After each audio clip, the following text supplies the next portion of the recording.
Pemirsa, diskusi kembali kami lanjutkan. Pak Dian, kita dengarkan tadi dari pernyataan Mas Ismail dari Iran, bagaimana kemudian warga Iran memang menunjukkan loyalitas yang tinggi terhadap pemimpinnya Mojtaba. Tapi kita ketahui bagaimana Mojtaba ini sangat minim kemunculannya di ruang publik. Ini juga memunculkan berbagai spekulasi mengenai kondisi maupun kapasitas politiknya, Pak Dian.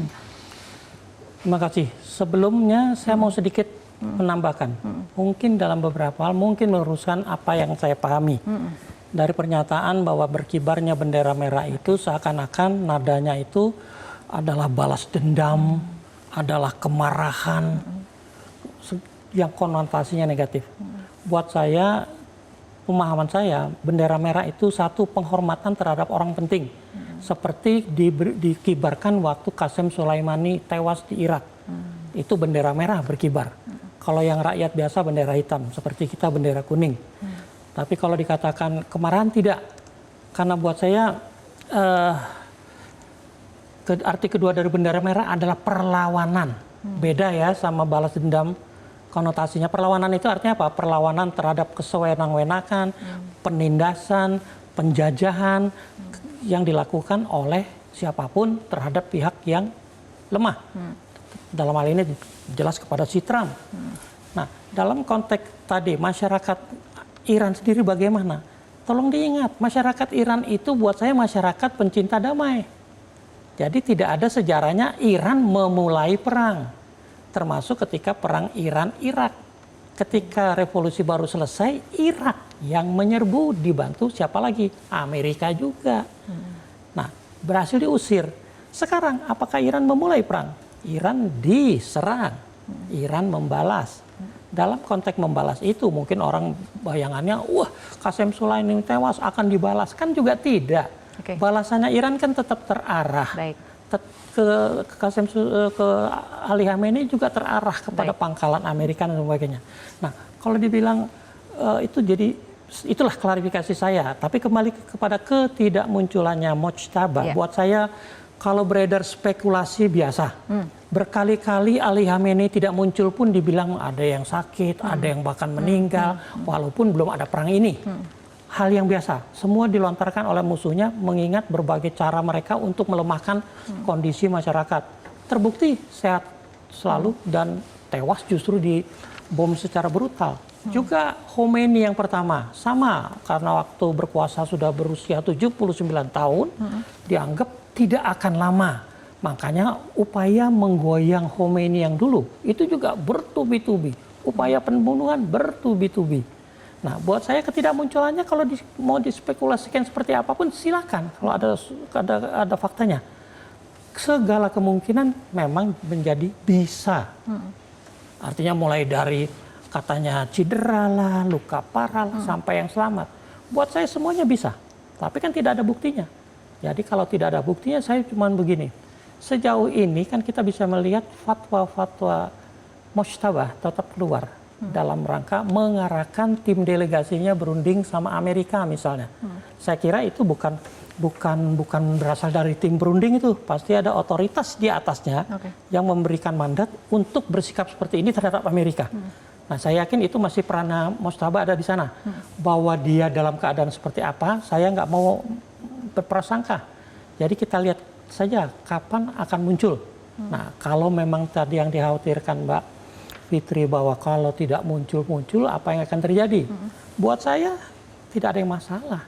Karena kalau ketidakmunculannya itu katakan memang berakhir dengan tragedi, maaf dengan segala hormat, wafat sekalipun, nggak akan ada pengaruhnya kok dengan kepemimpinan. Artinya akan terjadi fase transisi seperti apa ketika prosesi pemakaman ini sudah selesai, Pak Dian?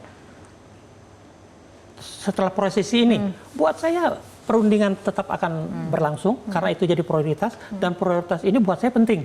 Karena Iran dalam perundingan ini kan punya waktu 60 hari untuk menyelesaikan ini, tapi di dalam 60 hari ini dia diberikan keleluasaan untuk mulai membuka Hormuz,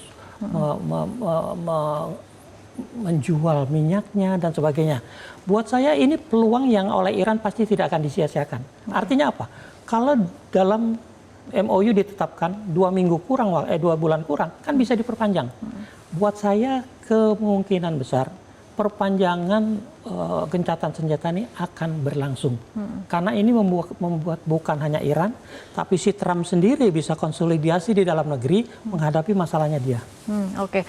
Prof. Fik, apabila kita kaitkan ketika kemudian prosesi pemakaman ini sudah selesai seperti itu, dengan kemudian proses perundingan yang saat ini masih terus berlangsung antara Amerika Serikat dan juga Iran, ini masa depannya akan seperti apa?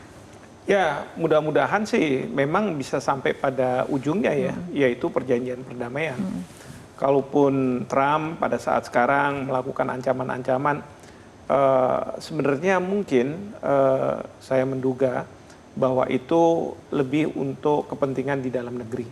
Artinya dengan adanya midterm election, Trump harus muncul sebagai pemimpin yang kuat, ya, apalagi menghadapi Iran yang tidak mudah untuk dia kalahkan lah gitu ya. Beliau kan selalu mengatakan bahwa angkatan perang Iran sudah tidak ada lagi, lalu kemudian juga pemerintahan sudah tidak ada lagi. Kalau kemarin ini, kalau kami serang semua, lalu dengan siapa kami bernegosiasi? As if gitu ya, bahwa kalau para pemimpin yang ada di dalam pemakaman ini sudah dihilangkan, itu tidak ada lagi. Lalu beliau akan mengatakan, apa poinnya untuk kemudian kita berunding kalau misalnya seperti itu. Kan kalau menurut saya pernyataan-pernyataan seperti itu, bagi orang yang katakanlah, apa ya, yang wajar lah pengetahuannya, itu kan nggak mungkin gitu. Ya.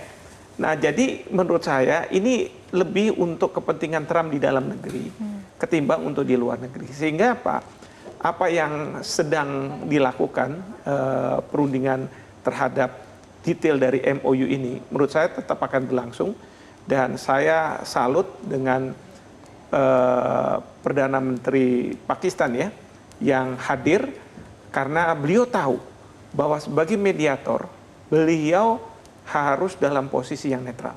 Kalau beliau tidak hadir, justru akan diterima oleh pihak Iran bahwa Anda akan sangat berpihak pada Amerika Serikat. Nah, dalam konteks seperti ini, saya yakin Perdana Menteri Pakistan memang ingin sekali bahwa apa yang dimulai ini bisa ada ujungnya, ada akhirnya. Dan kita tentu harus support ini, karena bagi dunia, ya, perang ini telah membebani dunia. Oleh karena itu harus segera diselesaikan. Tapi kalaupun perjanjian perdamaian ini belum bisa juga sampai pada ujungnya, apakah karena diperpanjang dan lain sebagainya, bukannya tidak mungkin bahwa memang tidak akan ada perjanjian perdamaian, perang akan diambangkan sampai kemudian di pihak Amerika Serikat kita tinggal lihat apakah Trump akan bertahan sampai masanya ya, atau mungkin di-impeach, dan harapannya adalah pemerintahan baru akan mempunyai strategi baru. Demikian juga mungkin kalau di Iran, katakanlah begitu, ada sesuatu ya, mungkin ada perubahan, tapi sekarang ini tentu kita harus menganggap bahwa semua akan tetap, dan kemudian bagaimana perundingan ini bisa dijalankan. Oke, baik. Bapak-bapak, kita akan lanjutkan kembali perbincangan, tapi kita ikuti jeda berikut terlebih dahulu.